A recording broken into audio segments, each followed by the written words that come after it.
What's up guys, Shockwave640 here, and today I'm going to be reviewing the Transformers Robots in Disguise 2016 Scorponok. Now I did say I was going to review the Energon Barricade, but for some reason my camera and my phone hate that figure. The first time I tried to upload it, I didn't have enough storage, so I tried to re-review it and upload it again, but that time it was corrupted, the file was corrupted. Tried again, corrupted file, tried again, corrupted file, so I've just given up, I'm not going to try with it. I tried to fight with reviewing that figure all last week, so I just kind of went ahead and decided to review this guy. So, well, that's that.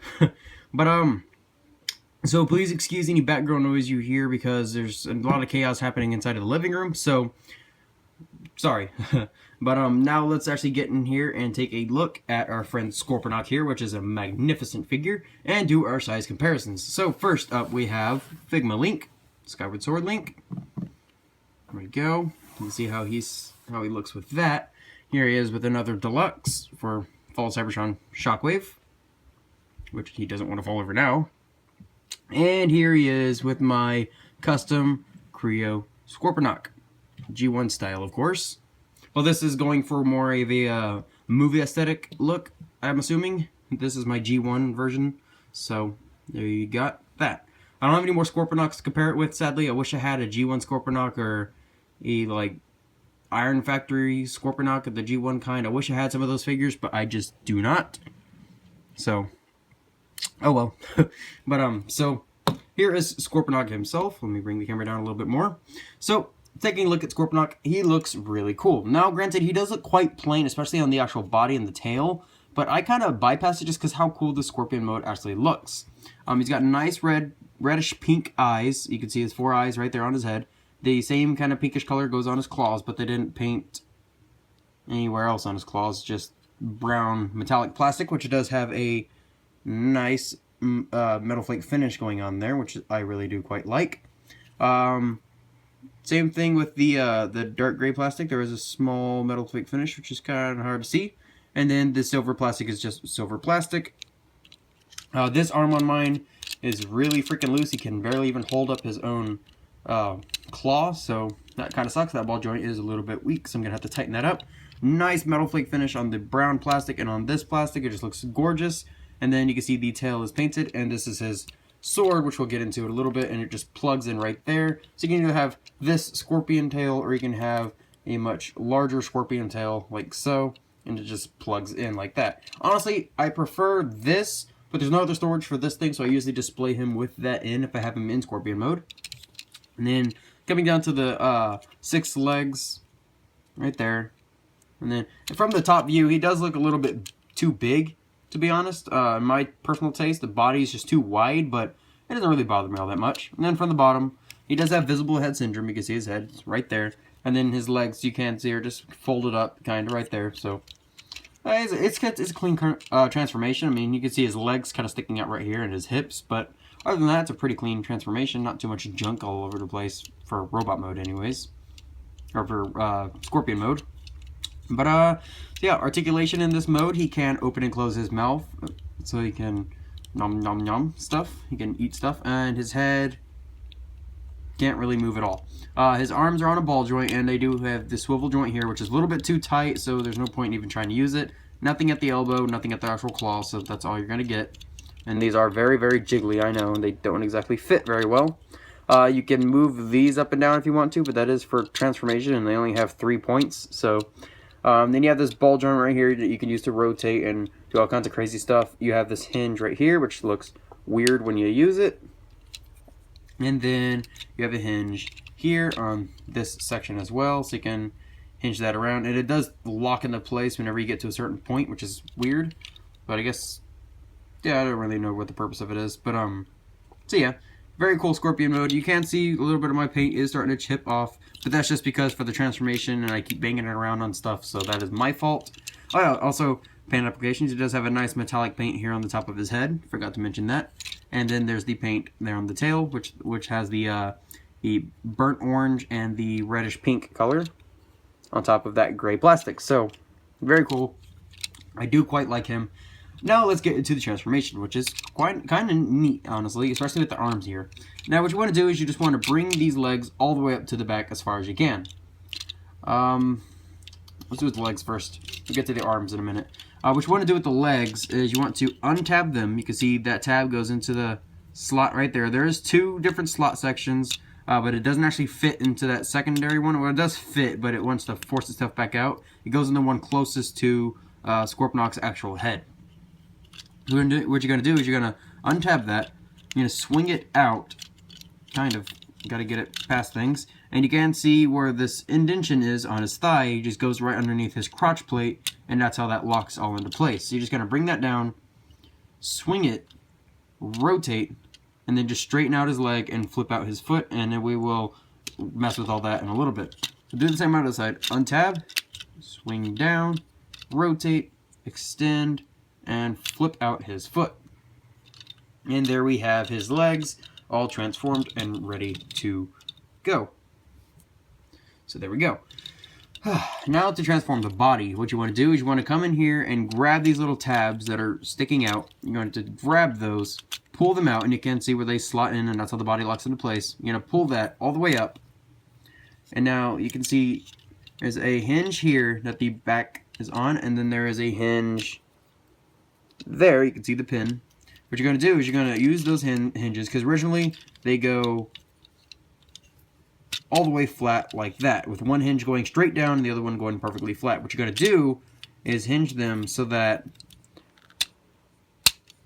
they are in a pattern where it's kind of like this, where they're going in a diagonal, and then these are going to swing back up, and what's going to happen? Oh yeah, duh. I always forget this step for some reason. What you're going to do is you're going to flip in his head, the scorpion head. Then you're going to bring this up, and that will lock into place right there. Just kind of bring it all up, just like so.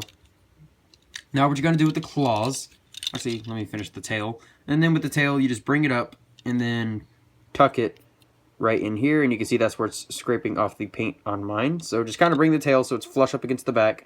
You can kind of just fiddle with it and get it how you want it. This doesn't want to stay for some reason. I think I have it up all the way. Oh well, I don't want to fight with it. But now what you're going to do is you're going to come in here, open up the claws. You're going to bring the arm straight down, swing the claw around his bicep, jimmy it up, and you can see it will tab in using the slot right there and the tab on his body, like so. Close it back up, pull that back down, and there you have an arm all done. So very cool transformation. I do quite like that. So same on the other side. Open it up. Just kind of fiddle with it, straighten out his arm. Swing this all the way up, like so. And then tab that in place and bring that down. And bring that down. The instructions on the back of the box were not very clear on that, so kind of hard to make it work. If you're getting this on your own, you haven't watched any reviews. But if you've watched reviews like I have, it is quite simple to actually be able to pull that off. And he doesn't want to stand now. So, let's kind of get him to stand. And there we go. There we have the Transformers Robots in Disguise 2016 Deluxe Class Scorponok, or Warrior Class Scorponok. I'm just going to say Deluxe Class because it sounds a lot better. But, so yeah, very, very cool figure. Now let's actually get our size comparisons in. And then I will talk about the actual figure. And he doesn't like to stand very well.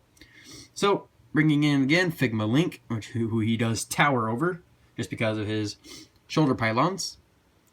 Here he is with Deluxe Class Shockwave, which at the head they are pretty much the same height, but when it comes to shoulder pylons, Shockwave is shorter. And then bringing in my custom Creo Shockwave Scorponok, of course not in its robot mode, just because I'm too lazy to actually take it off screen and transform it.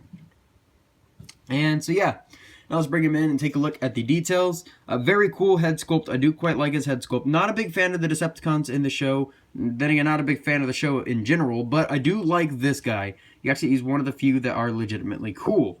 So you can see his head sculpt, very nice. He's got the red eyes, silver face, and then the little red lines there on his head. Granted, it is missing a few of the paint apps it's supposed to have, but oh well.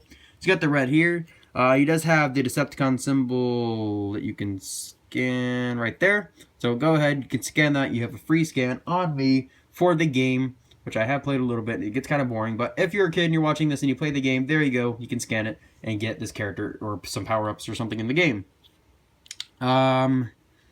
Some silver paint here on his chest, which you can't see, which does look quite nice. And then other than that, there's not really any paint besides the scratched up paint that's not scratched up, is it?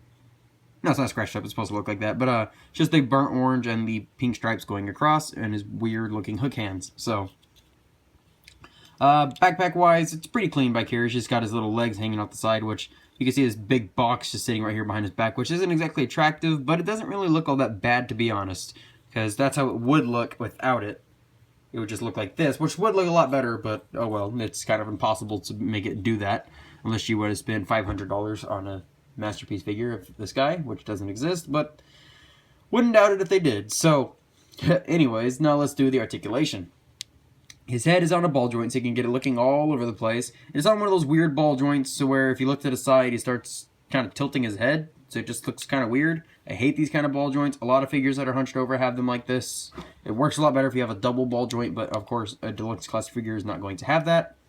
If you lift up these flaps, his arm can go that far forward. They can only go that far backward. They can go that far outward, but then they start to untab the shoulder pylons, and they do swivel at the bicep, which again is really freaking tight.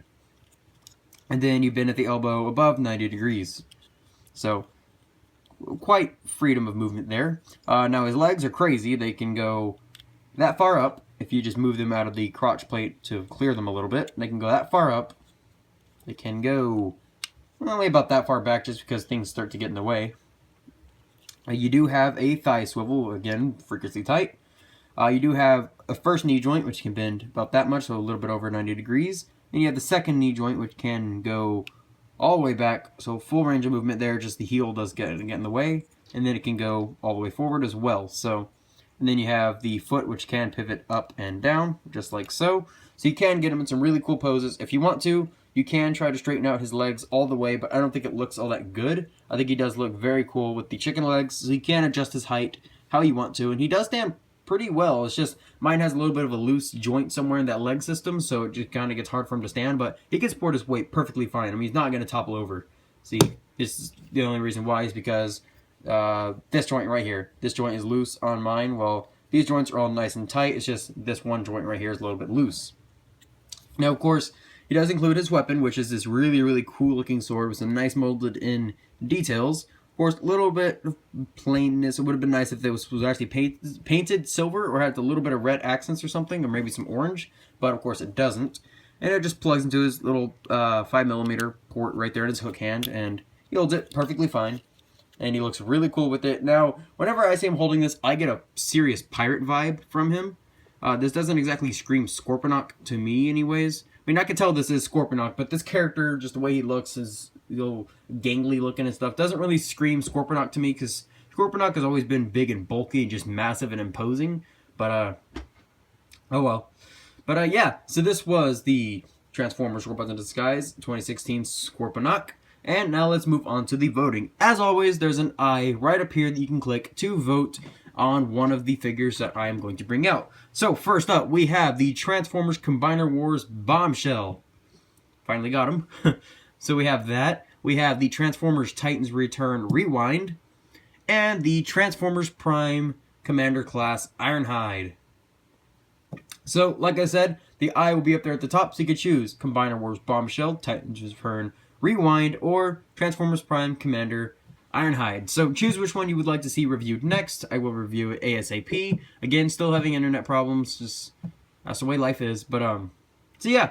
Well, guys, I am Shockwave640, and this was Scorponok, and I will be seeing you later, guys. So don't forget to hit that like button if you like the review, and recommend me to any friends that you have. And well, guys, I'll be seeing you later. Peace.